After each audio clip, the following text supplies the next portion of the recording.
अगर आप गोपालगंज के सब एयरपोर्ट से उड़ान के इंतजार में हैं तो ये खबर आपको निराश कर सकती है। दरअसल केंद्र के नरेंद्र मोदी सरकार ने सब एयरपोर्ट को एक बार फिर नजरअंदाज कर दिया है। वहीं केंद्र सरकार की ओर से बिहार के अन्य 7 शहरों के एयरपोर्ट को लेकर पैसे जारी कर दिए गए हैं। उड़ान योजना के तहत एयरपोर्ट के विकास को स्वीकृति देते हुए इसके लिए राशि दी गई है। इस रकम का इस्तेमाल बिहार के शहर सहरसा, मुंगेर, मुजफ्फरपुर, वाल्मीकि नगर, मधुबनी और पूर्णिया के साथ सुपौल के वीरपुर के एयरपोर्ट पर होगा। जानकारी के मुताबिक नागरिक उड्डयन मंत्रालय की 15वीं परियोजना मूल्यांकन समिति की नई दिल्ली में हुई बैठक में यह निर्णय लिया गया और केंद्र सरकार ने इन शहरों में हवाई अड्डों के विकास के लिए 190 करोड़ रुपए की राशि भी जारी की। केंद्र सरकार की ओर से वीरपुर यानी सुपौल, सहरसा, मुंगेर, मुजफ्फरपुर, वाल्मीकि नगर और मधुबनी के लिए 25-25 करोड़ रुपए की राशि जारी की गई है, जबकि पूर्णिया एयरपोर्ट के विकास के लिए 40 करोड़ रुपए जारी किए गए हैं। मिली जानकारी के अनुसार इन एयरपोर्ट का विकास भारतीय विमानपत्तन प्राधिकरण के स्तर से किया जाएगा और इसके लिए राज्य सरकार प्राधिकरण के साथ समझौता यानी MOU करेगी। बता दें कि बिहार सरकार के अनुरोध पर प्रदेश में 20 सीट वाले विमान उड़ानों के संचालन के लिए 7 एयरपोर्ट का चयन किया गया है। इसके तहत ही उनके विकास के लिए केंद्र सरकार ने राशि जारी की है।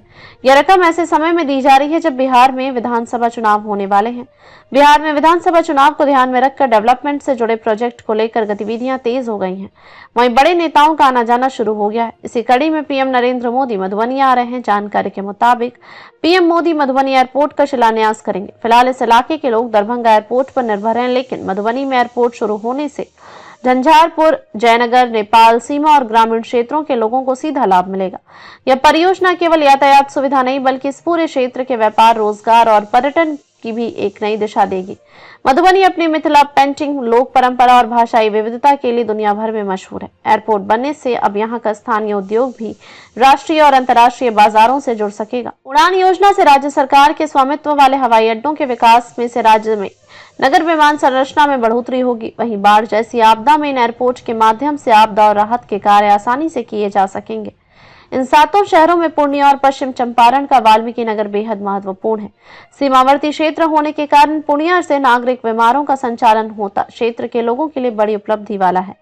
वहीं वाल्मीकि नगर टाइगर रिजर्व पश्चिमी चंपारण में स्थित है और यहां हाल के वर्षों में पर्यटकों की संख्या काफी बढ़ी है। यहां एयरपोर्ट का विकास होने से पर्यटक कम समय में पहुंच सकेंगे और आवाजाही आसान से हो जाने से पर्यटकों की संख्या में भी बढ़ोतरी की संभावना है। इस बीच गोपालगंज के सब एयरपोर्ट को लेकर सुगबुगाहट नहीं होने से लोगों में निराशा का माहौल है। लंबे समय से इस एयरपोर्ट को लेकर केवल आश्वासन ही मिला है। एक सच ये भी है कि सब एयरपोर्ट बिहार के अन्य किसी भी एयरपोर्ट से ज्यादा फायदेमंद साबित हो सकता है।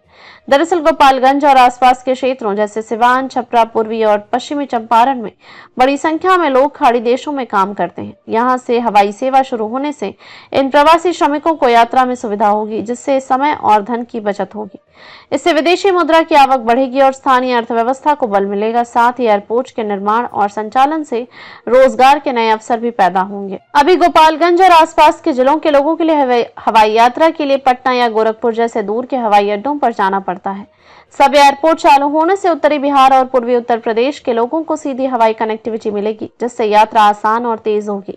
सब एयरपोर्ट से प्रसिद्ध थावे मंदिर की दूरी मात्र 10 किलोमीटर है। यह मंदिर साल भर श्रद्धालुओं को आकर्षित करता है। हवाई सुविधा शुरू होने से पर्यटकों की संख्या बढ़ सकती है, जिससे स्थानीय पर्यटन उद्योग को लाभ होगा।